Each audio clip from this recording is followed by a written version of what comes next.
मी चुकले, माझ्यातून खरंच खूप मोठी चूक झालीये ग. खरं तर याला चूक म्हणताच येणार नाहीये. मी गुन्हेगार आहे तुमच्या सगळ्यांची. I am sorry. म्हणजे मी एवढी तुमच्याशी वाईट वागू नये, तुम्ही खूप मोठ्या मनाने माफ केलंयत मला. नव्याने आयुष्य जगायची संधी दिलीये.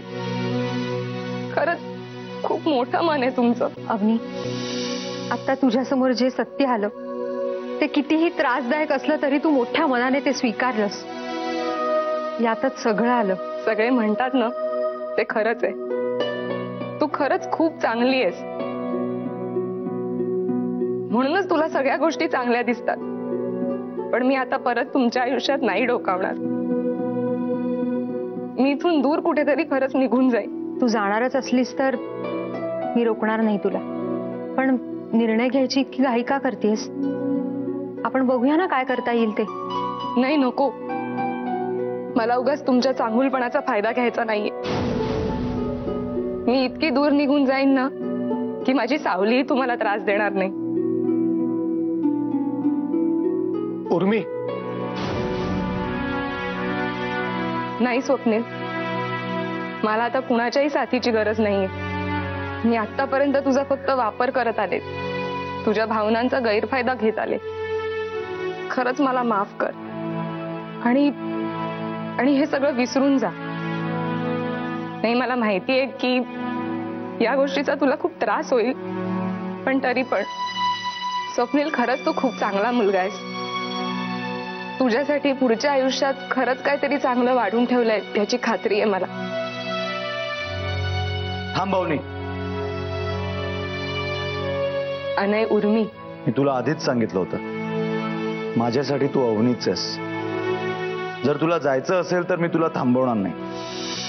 खुशाल जा. पण मला असं वाटतं की तू अशी घाई करू नकोस. जर तू तुझ्या आयुष्याची सुरुवात पुन्हा करायची ठरवली असेल तर ती चांगल्या पद्धतीने कर. हे बघ, तू या गावात आलीस ते कामासाठी, आणि जे काम तू सुरू केलंस ते चोख बजावलंस सुद्धा. या प्रोजेक्टची सगळी जबाबदारी तुझ्याच अंगावर होती. मला असं वाटतं की ते तू पूर्ण कर आणि मग जावंस. नाही अनय, मला ते आता नाही जमणार. सॉरी. ठीक आहे, पण तरीही मला असं वाटतं की तू कमीत कमी उद्या ऑफिसमध्ये चांगल्या पद्धतीने हँडओव्हर देशील आणि मग जाशील. आणि तुझ्या आयुष्यात पुढे तुला उपयोगी पडतील असे काही पैसेही मला तुला द्यायचे आहेत. नाही, अरे तू अजूनही माझ्या चांगल्याचाच विचार करतोयस रे. आणि मी मात्र तू. आता पुन्हा पुन्हा तोच विषय काढून कशाला स्वतःला त्रास करून घेताय जी? तुम्ही सुधारायचा प्रयत्न करताय ना, मग होईल सगळं नीट. अनय काय म्हणताय ते ऐका जरा. हो आऊसाहेब, आता तर सगळं चांगलं व्हायलाच पाहिजे. त्यासाठी तर मी इथून जाते ना, आणि जाताना या वाड्याला लागलेला शापही घेऊन जाईन. अनयने नेहमी माझ्या चांगल्याचाच विचार केलाय. मग तो सांगेल आणि मी ऐकणार नाही असं होईल का? मी उद्याच सगळं काम आटपून निघेन. अवनी, आजची रात्र तू या वाड्यातच घालवायचीस. तू येताना जितक्या प्रेमाने आम्ही तुझं स्वागत केलं ना, तितक्याच प्रेमाने आम्हाला तुला निरोप द्यायचा आहे. रेवा, अवनी ना घेऊन जा आणि तुम्ही सगळेजण आपापल्या रूम मध्ये जा.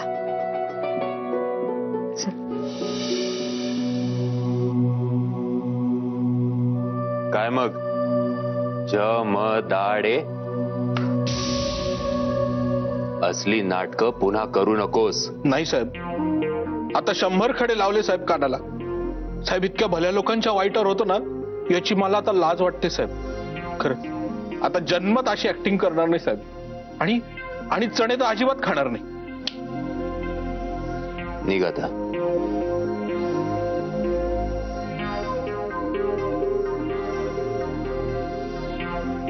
आता तुझं काय? चला, अनयशी बोलून ठरवतो तुझं काय करायचं ते. चल.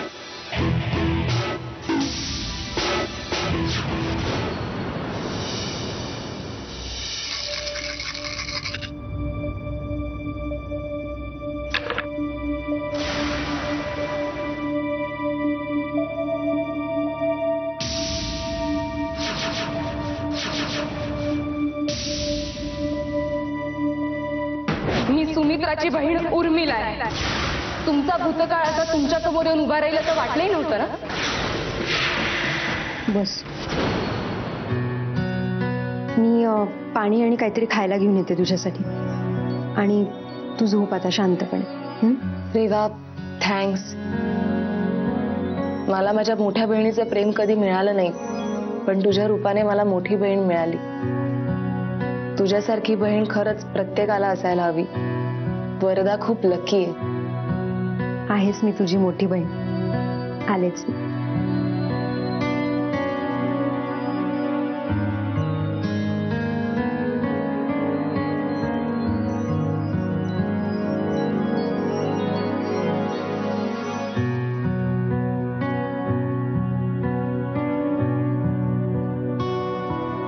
पाहुणे,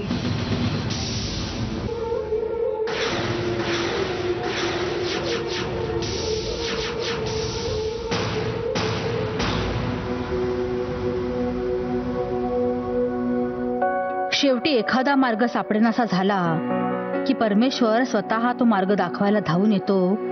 हे अगदी खरं आहे बघा. इतकी वर्ष आम्ही ज्या गोष्टीचं उत्तर शोधण्यात घालवली ते उत्तर देवाने स्वतःच इथे धाडून दिले की हो. सुमित्राला या वाड्यातून बाहेर काढण्याचं काम फक्त एकच व्यक्ती करू शकते जी. आधी हे आम्हाला जाणवलं होतं, पण त्यावेळी तशी कुठलीच व्यक्ती आमच्या दृष्टिक्षेपात नव्हती बघा. अशी व्यक्ती जिचं आणि सुमित्राचं रक्ताचं नातं असेल, अगदी सख्खं असं कोणीतरी. आणि ती व्यक्ती आहे सुमित्राची सख्खी बहीण उर्मिला. उर्मिला या वाड्याला आणि इथल्या माणसांना त्रास द्यायला आलेली होती ना, पण आता तीच या वाड्याला आणि इथल्या माणसांना सगळ्या त्रासापासून मुक्त करणार. काय ठरवून आले होतेस या वाड्यात? आमच्या मदतीला आली होतीस ना? आमच्या मृत्यूचा सूड घेणार होतीस ना? मग हे काय करून बसलीयस? ताई, आता विसरते सगळं. काय करायचंय आता बदला घेऊन? कारण तीच आमची शेवटची इच्छा होती आणि आहे. त्याशिवाय आमच्या आत्म्याला मुक्ती मिळणार नाही. त्यामुळे या गोष्टीची पूर्तता होणं खूप गरजेचं आहे. ताई, अगं अशी इच्छा काय कामाची ज्याच्यामुळे कोणाचं तरी आयुष्य बर्बाद होणार असेल? अच्छा, आता तू हे आम्हाला शिकवणार? उर्मी, काही तासांपूर्वी तू सुद्धा सरनोबतांचं आयुष्य बर्बाद करण्याच्या मागे लागली होतीस.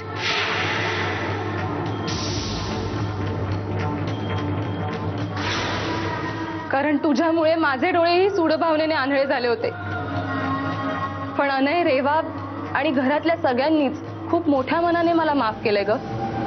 इतकं सारं होऊनही त्यांनी कुठलाही राग मनात धरला नाहीये की ते माझ्याशी वाईट वागले नाहीये.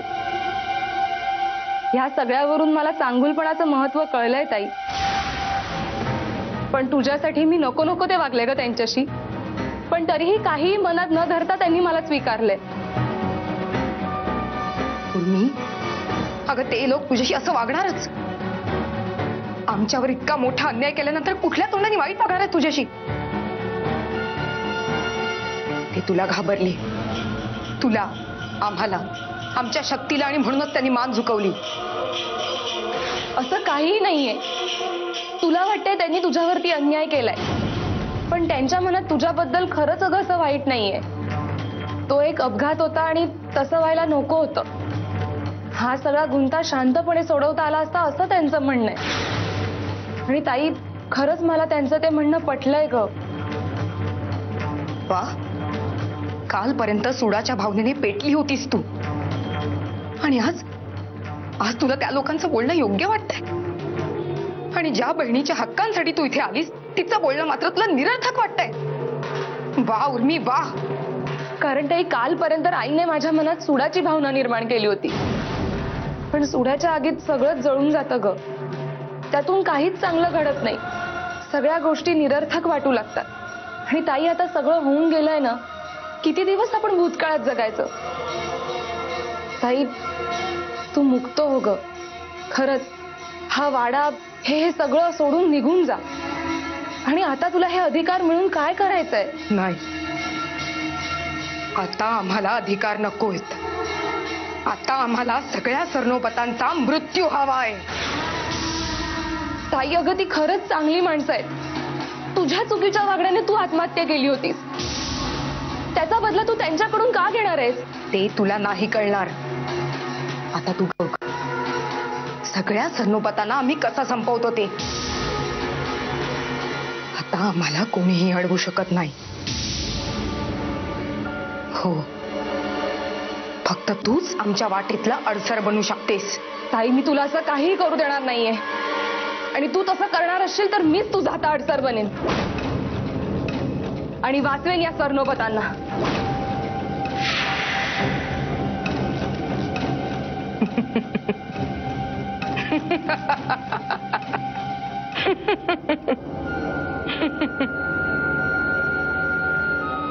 बघूया कशी काय वाचवते सरनोबतांना. उर्मी, तू एक गोष्ट विसरतीयस. आम्ही जिवंत नाही आहोत. आम्ही कधीही कुठेही एका क्षणात जाऊ शकतो. अगदी एका क्षणात. समजलं? आता तुझा एकटं सोडणं घातक होईल. खरं तर या आधीच आम्हाला हे करायला हवं होतं, पण तुझ्यावर आंधळा विश्वास ठेवला ना आम्ही. हीच चूक झाली आमची.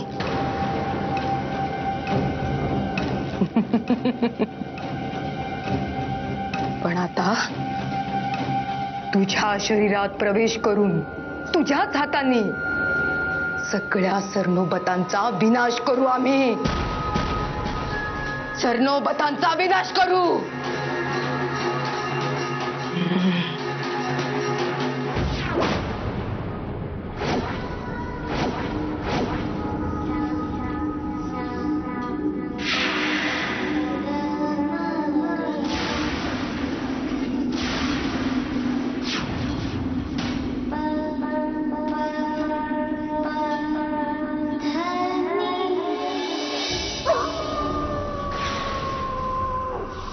आज पौर्णिमेची चांद रात आहे.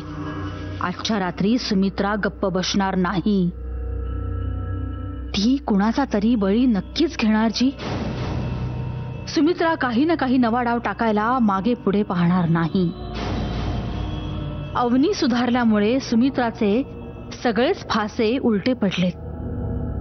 आता ती पेटून उठल्याशिवाय राहणार नाही. आज एकतर सुमित्रा तरी मरेल, नाहीतर रेवा.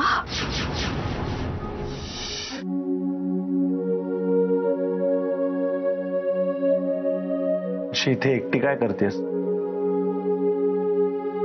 पौर्णिमेचा चंद्र बघते. आज कितीतरी दिवसांनी असा निवांत वेळ मिळालाय. रेवा, आपल्या आयुष्यात काय काय घडलं ना, त्या सगळ्या गोष्टींची आठवण पण काढावीशी नाही वाटत. नकोच आठवूस त्या गोष्टी. ते एक वाईट स्वप्न होतं असं समजून विसरून जाऊया सगळं. तेव्हा अवनीबद्दल आपण जो काही निर्णय घेतलाय तो बरोबर आहे ना? मला अजूनही काही खरं वाटत नाही. एखाद्या वेळेस हे तिचं दुसरं नाटक तर नसेल ना? नाही, आपण जे काही केलं ते बरोबरच होतं. अवनीला आता पश्चाताप झालाय आणि याच गोष्टीचा मला आनंद आहे की तिला तिची चूक कळली. खरंय तुझं. आम्ही सगळे असे तिला शिक्षा द्यायला निघालेले असताना तू जे काही केलंस त्यामुळे तिची चूक तिला उमगली आणि ती कळली सुद्धा. I'm really proud of you, Reva. नाही, अरे काय करतोस तू? कोणीतरी बघेल ना. कोणी नाही बघत आहे का? असं कसं? तो बघतोय ना. तो तर आपल्या सगळ्याच प्रवासाचा साक्षीदार आहे. पण बघ, आज हा चंद्रच आपल्याला सांगतोय ना की आपल्या आयुष्यातल्या सगळ्या वाईट गोष्टी आता संपल्या. आता आपल्या आयुष्याची खरी आणि नवीन सुरुवात होणार आहे. मी तुला खूप त्रास देतो ना?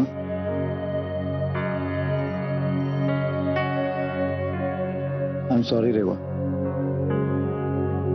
मला माहितीये की मी तुझ्यावर खूप अविश्वास दाखवला, पण आता इथून पुढे परत नाही. कारण मला कळून चुकलंय की तू जे काही करशील ते या वाड्याच्या आणि माझ्या भल्यासाठीच करशील. I am sorry Reva. आणि हा पौर्णिमेचा चंद्र जेव्हा जेव्हा आकाशात येईल ना तेव्हा तेव्हा आपलं प्रेम असंच गडद होत जाईल. आपल्या प्रेमाला आता कोणाचीही दृष्ट नाही लागणार. रेवा,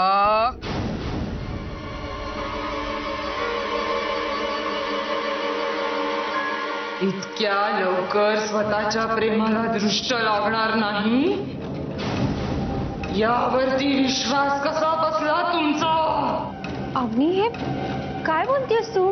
मी अवनी नाहीये, सुमित्रा आहोत आम्ही. काय अवनी, वेळ लागलाय तुला? काय बोलतेस हे तू? अनय, मला काहीतरी वेगळं वाटतंय. ही अवनी नाहीये. हुशार आहात रेवा तुम्ही. अनय राजे, तुम्हाला काय वाटलं आम्ही हा वाडा सोडून निघून गेलो? आम्ही या वाड्यातच होतो. अवनीच्या बोलण्यावर विश्वास ठेवून आम्ही गप्प बसलो होतो इतके दिवस. पण अवनीला गोड गोड बोलून तुम्ही जसं फसवलंय तशी मी फसणार नाहीये. तुमच्या दोघांचाही बदला घेतल्याशिवाय माझ्या आत्म्याला शांती नाही मिळणार. रेवा सतत आमच्या मार्गात काटा बनत आलाय, पण हा काटा आता आम्ही आमच्याच हातातून दूर करणार आहोत. रेवा,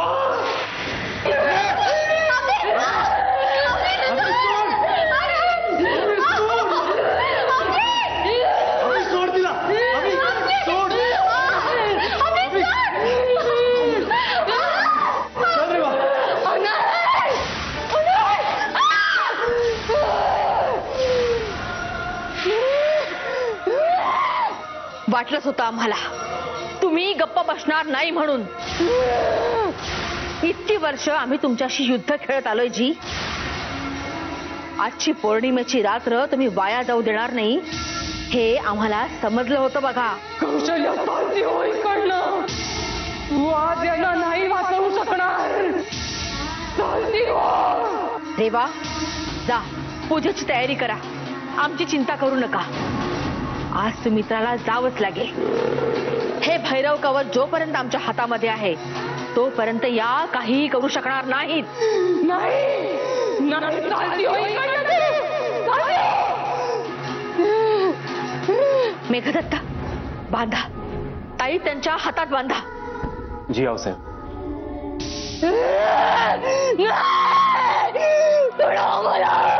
अवनी, तुझ्या चांगल्यासाठीच करतोय आम्ही.